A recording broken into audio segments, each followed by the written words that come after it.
লাউ তরকারি তো আপনারা সবাই খেয়েছেন, এবার একটু ভিন্ন স্বাদের লাউ তরকারি খেয়ে দেখেন। আসসালামু আলাইকুম, সবাই কেমন আছেন? আমি আলহামদুলিল্লাহ ভালো আছি। আপনাদের জন্য নিয়ে আসলাম অন্যরকম স্বাদের একটু লাউ তরকারি। এই যে দেখতে পাচ্ছেন, আমি প্রথম কড়াইতে তেল দিয়ে দেব, সামান্য কিছু পেঁয়াজ দিয়ে দেব। পেঁয়াজটা লাল লাল হয়ে গেলে সামান্য একটু পানি দিয়ে পানির সাথে অ্যাড করে দেব রসুন, আদা বাটা, তারপর কাঁচামরিচ, স্বাদ মতো লবণ। একটু কষানো পর্যন্ত অপেক্ষা করতে হবে।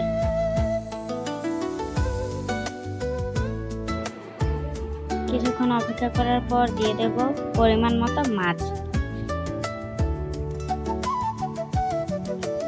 কিছুক্ষণ ঢেকে রাখতে হবে। কিছুক্ষণ পর পর এটাকে নাড়া দিতে হবে। মাছটা একটু হয়ে আসলে আমরা এটাকে আলাদা একটা বাটিতে উঠিয়ে রাখবো।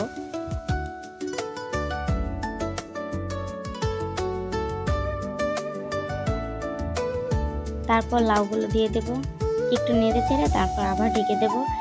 যতক্ষণ না পর্যন্ত লাউটা সিদ্ধ হয় ততক্ষণ এটাকে ঢেকে রাখবো আর একটু পর পর নাড়া দিয়ে দেবো।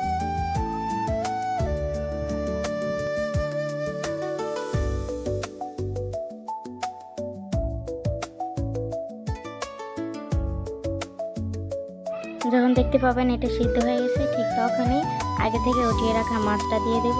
তারপর দিয়ে দেবো কিছু ধনিয়া পাতা কুচি। তারপর একটু নেড়ে চেড়ে আমরা একটা সুন্দর বাটিতে সার্ভ করে দেবো এটা।